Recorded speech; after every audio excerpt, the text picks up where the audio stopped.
Hello, welcome back to everyone that's tuned into our channel, American Ultra Screwed. Here I'm joined today by Braden and Akil, just the three of us, to discuss some changes that we would like to see in USSF. We saw recently with the exit of the Gold Cup, we discussed how we basically threw that competition away. It's not a developmental competition, which is what it should be in my eyes, and we just called up a washed MLS roster. It goes broadly from grassroots level to other aspects. We are free to discuss changes that we would like to see in USSF. Braden, what would you like to see? Some of the things that you want to point out right away that you'd like to see changing in the future. Yeah, I think it's pretty clear to most US fans by now that the Federation has just, unfortunately, it's absolutely awful and very corrupt, which is a shame because we have a golden generation right now and US soccer as a whole is trending in the right direction, definitely. So having a better federation would definitely be a huge plus, and I don't want to get stuck in a Jamaica situation where we have all the talent, but then off the field factors get in the way of success. But just to start, one big thing that I would have liked to see, and there's not really much they can do about this now because the Greg decision is final and the hiring process seems to be over, but just giving us more of an insight on what they were doing would have been helpful because they said they were doing this interview process, and from what's been released, it sounded pretty intense, pretty hardcore, but there's no definite proof of it, and there's been a lot of candidates linked, but I think most of those were honestly just US soccer fans making things up. Like Zinedine Zidane, Jose Mourinho, like come on, those aren't realistic candidates. I don't think USSF would have ever had them in mind, knowing the way they think. Seems to be that Greg, Jesse Marsch, maybe Patrick Vieira were a few of the only realistic candidates. So I would have liked to see them open up a little bit more about the candidates that they were interviewing, kind of like tell us the process so the fans are involved and they know what's happening, because at the end of the day, we just wasted a long time to end up right back where we started, and I think we at least deserve some clarity. Yeah, that's fair. And it's nice that none of the other multiple candidates that they interviewed came out to say how the interview was. Very nice, huh? Really convenient and interesting how no one else under the sun, not even Marsh, nobody said like, hey, I discussed with them and well, whatever. And Matt Crocker, the guy, props to him. He managed to be a full-time Prem director and conduct a worldwide search for a coach. And he had a really harsh criteria to come up with the option of signing the one dude that was there before. So really impressive stuff by USSF. Akil, do you have any urgent changes that you think should be happening? Yeah, off the top of my head, the first thing is replacing Cindy Parlow Cohen, the director of U.S. Soccer. And also, I think partially the equal pay system also screwed us up a little bit, since our finances, half of our finances went to the U.S. women's national team. And no hate to the U.S. women or anything, but the Federation is more focused on them than they are to us, because of this long process just proved that. I don't know how long it was, 6 months or since the World Cup until the Nations League, we've been searching for a candidate, but we just came back to the realization that it was Greg again. And like Yuri mentioned, Crocker conducted that worldwide research just to come up with Greg, and no one else, like not a single other coach, managed to publicize how the interview went. And that just makes it seem that they didn't do it at all. They just didn't care. They wanted to throw some stuff out to the media, like we interviewed Zidane, but to just get us excited. But just the nepotism just came in, and Greg came back, which really hurts this generation. Yeah, I mean, it's the equivalent of me saying that, well, the channel here, our channel, deciding that we need a new host, and then I'm away for a while. You guys try to interview with Herc Gomez, and he says no, and you're going to end up back with me. I mean, it's really easy to look good looking for candidates when you aim super high like Zidane. You know you're going to get a no. So, yeah, I agree with you guys. I'll just mention the change that I would like to see. We talk a lot about MLS and USL coexisting. I think this implementing state championships would actually be a viable way to introduce them into working together, because I think geographically our country can't really be compared to any country in Europe because we are way too big, but we can be compared to Brazil. I mean, it is a huge country as well. I would argue that we have the structure and the clubs there to be able to make state championships. I mean, in California, there are a bunch of clubs. That's how I think it would benefit everybody. The big clubs would benefit from possibly scouting talent in younger clubs for cheap. I mean, it'd be really cheap. I would imagine a transfer from a USL2 club like VC Fusion doing remotely well when a player gets to the LA Galaxy Academy would be cheap. It would be nice for the fans of smaller clubs, building up a culture and actual passion to see your team playing a relevant team in a regional scenario at the top division. And I think it'd be a nice way to introduce some really small clubs into the pyramid, into the national pyramid if they do well. So I think it'd be great all around, especially building fan culture and rivalries, not being pushed down these lame rivalries that we have in MLS, to be honest. I don't think many of them are genuine, So I think state championships would be the way to go, would be making our calendar more filled as well. So it'd be a little bit more attractive to some players. And I guarantee you, players playing for Sac Republic would give their all, like we saw in their Cinderella run. They would give their all to try to earn a move to an MLS club. So I think state championships is something that could realistically be done. I don't know about some states that don't have many clubs, but even then, you could still make it a quadrangular, just 4 teams playing, whatever. And I think it's still a trophy. I mean, it's always nice to celebrate a trophy, play for a trophy, and engage the fans. And there's financial gain to be there as well. It's not an expensive thing to do. I mean, even the big clubs can just field their B team and still be nice. And gradually it would grow in meaning. And I think it's something that the U.S. soccer could definitely benefit from. Braden, what alternatives do you see as suggestions for the future for USSF?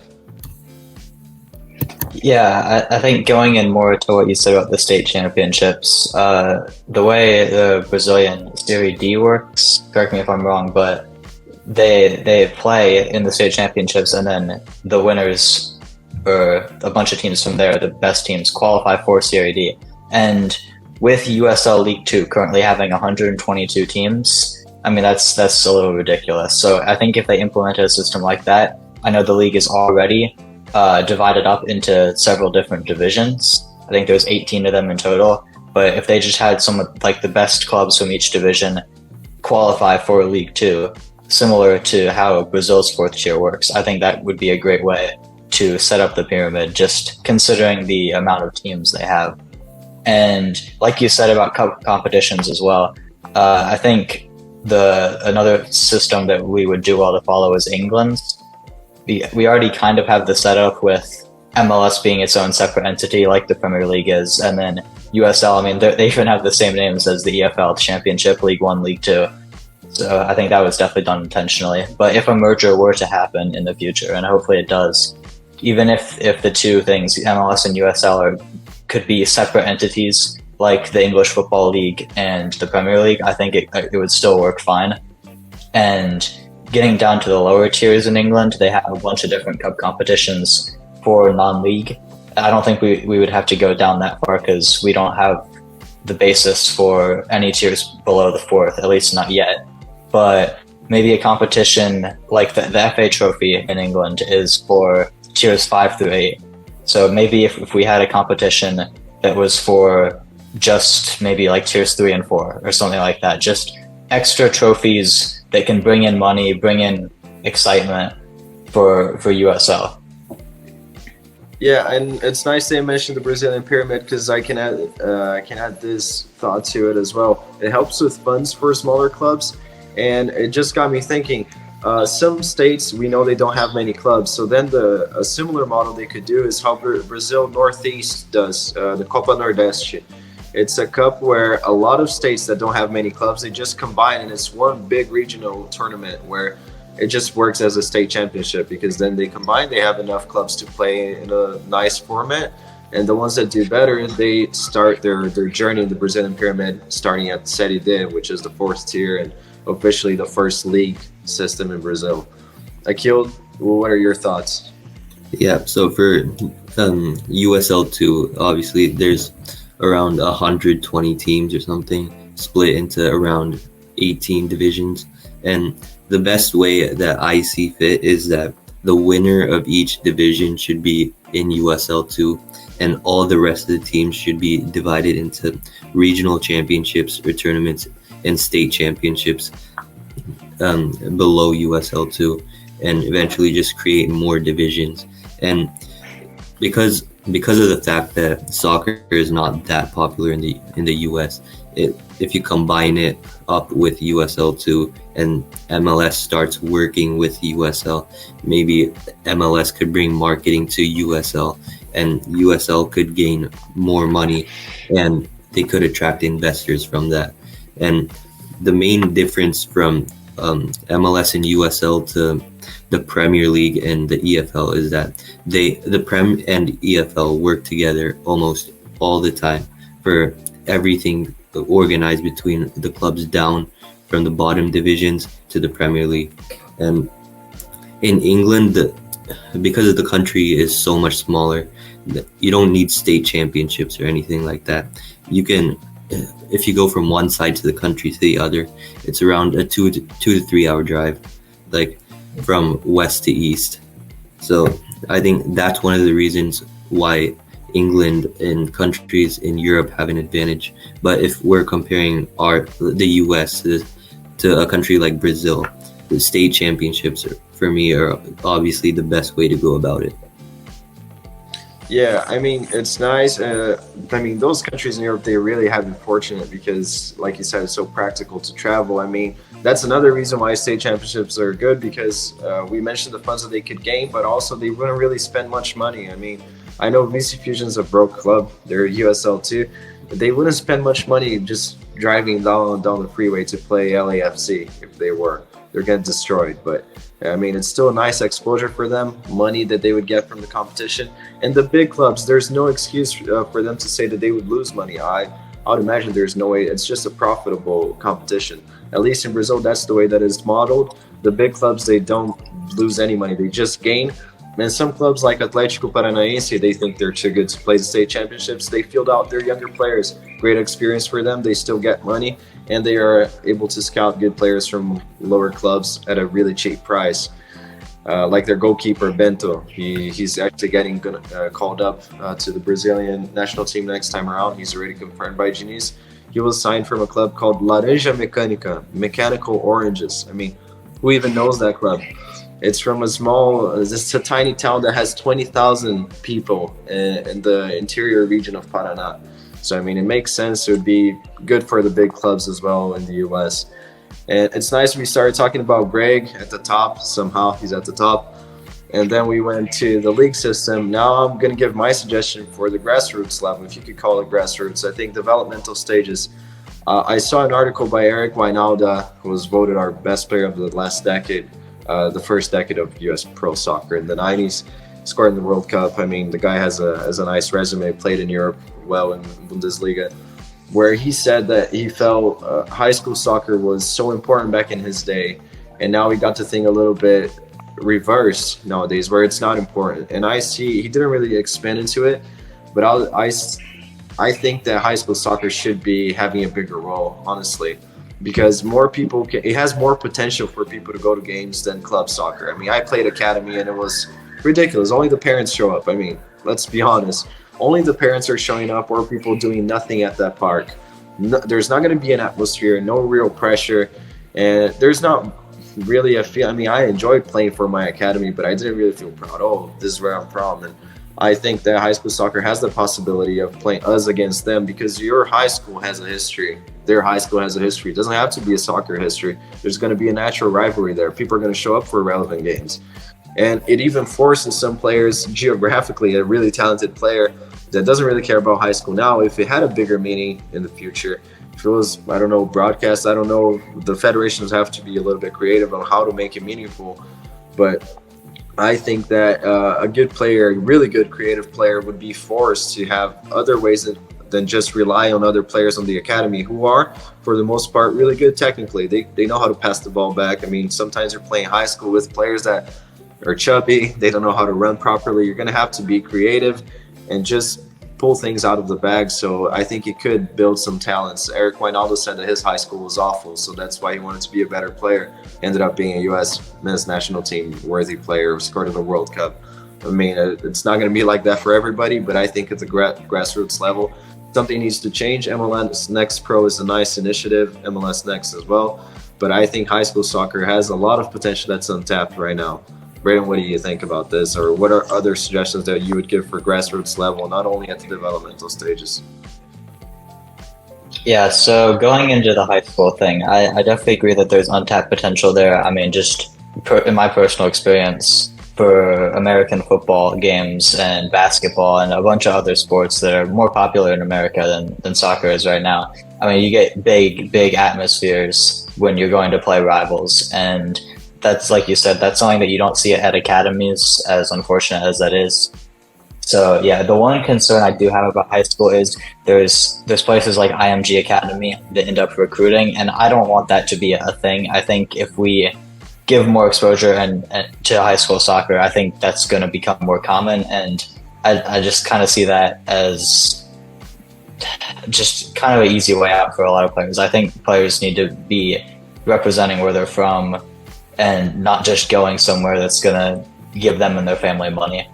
But yeah, that would be my only concern with that. I completely agree with what you're saying. I think also as the sport grows, I think hopefully leagues like MLS Next, I mean, they have a bunch of different age groups and levels, which I think was a great addition and is going to make our academies here in the US a lot better. I think over time, as the sport grows, we're going to get more fans turning up to those games, hopefully, and maybe giving them a little bit more press would be helpful. Would be helpful with that. Yeah, I mean, it would be nice to see more futsal as well. I think MLS Next, like at the really young stages, if they introduce futsal like in Brazil, the first stage is when you join a club. If you're under 12 years old, up until you're 12, I mean, it's broadcasted in Brazil, it's a different thing, it's a different culture, but there's no official pitch-sized games, you know, or even in the grass. You have to play in futsal as well. That does wonders for your skills, so it would be nice to see that as well. Akil, what do you think are necessary changes that you'd like to see implemented at the grassroots level and developmental stages of the game? Yeah, touching on what you mentioned about Eric Wijnaldum saying what he said about high school soccer, and now high school soccer is it's basically just another pathway to get into college soccer, which college soccer now, it's much less what's the word for it? Important. Important. Yeah. Known, like important and profitable for clubs, because academies now, they're producing players 16, 17, 18 years old. They're already far more technical than these players that are in college. College soccer, generally the players just have more physical ability, not much technical ability at all. The level is low compared to MLS and academies. And for high school soccer, I agree with what Brayden said, that there's so much untapped potential and there's so much stuff that we can do with high school soccer, and we're just not utilizing it right now. Like, the stuff we can do right now is we could combine states with high school soccer, have national tournaments, and just grow the sport in general for kids and who want to play high school too. Even if they're not good enough for academy, it's also another way for them to prove themselves in their own hometown or area, even if they can't pay a substantial amount of money for a club. Yeah, I think clubs scouting, MLS academies even trying to scout, even if they do the bare minimum to scout in high school, is nice, because Arjun mentioned in our last video that it's nice that MLS academies are not pay to play. That's nice, but realistically speaking, it's impossible to get scouted into an MLS academy if you're not going through the pay to play system. Honestly, I think it's almost impossible. I mean, there are no such things as open tryouts like they do in Brazil or everywhere in Europe, Italy, go to any country. Any club, big or small, they do open tryouts where it's a 3-day trials. They separate kids into groups and they have a bunch of scouts analyzing and they try to form a squad and then they eventually join the ranks. I mean, in the US, it's not like that. You got to do the pay to play first. I mean, from my understanding at least. But any other changes that you guys would like to see at any level at USSF besides, firing Greg, which is a dream for everybody. But Yeah, I'd like to add one thing about college soccer, and this is something I mentioned earlier. I think college soccer should be forged into the pro divisions like USL, NASL, and all those kinds of leagues, because you're already 18 and above, and it's just low for technical ability, not much room to improve compared to worldwide soccer. And if you want to take that next step and go to bigger clubs in MLS or Europe, it's just not substantial for growth anymore, and it's compared to MLS, it's just not great. Yeah, Braden, do you have anything else to add? Yeah, just a quick summary for the pyramids. I think there's a lot of untapped potential here with the future of promotion and relegation. I think we mentioned a couple different systems. The Brazilian system, the English system, I think are both viable options. And even worst case scenario, if MLS doesn't want to end up merging with USL or they want to be their own entity completely, I think we're on the path for promotion and relegation regardless, just because of all the expansion that they've been doing recently. I mean, we're up to 30 teams now at the start of next season. And in a couple more years, maybe a decade, 15 years, we could be up to 40. And that would be more than enough to create 2 different MLS divisions. And it wouldn't be much. It'd be a little bit of a disappointment, honestly, but it's better than nothing. If we were just going to have 2 different divisions with promotion and relegation, just a little bit more stakes involved for these players, and I think it would still be a good outcome, if not just not as good as some of the other options we have. Yeah, I think it's sadly more likely for MLS to do their own insider pro rel system than to merge with USL, perhaps. I mean, it all depends on how successful the USL promotion and relegation system is. If MLS wanted, they could do like Italy do for the lower divisions, where it's almost impossible to get relegated or promoted. It's one club. I mean, it's a joke, but they could do that. I mean, but anything else that you guys want to add? All right, so that was it. Thank you guys for joining me. Thank you, Braden. Thank you, Akil. Jeff, I mean, I see that he's back in jail. Well, we'll have to explain that in the future video, but yeah, we'll give Jeff a chance to defend himself. You guys saw he did start a fire last time. Thank you so much for joining us. We appreciate you guys. Leave a comment with a suggestion of what videos you guys would like to see. Now, your opinions on this as well. US soccer is growing at least, and we're happy with that. Thank you for liking and subscribing. We're glad to have you. We'll see you next time. Peace out.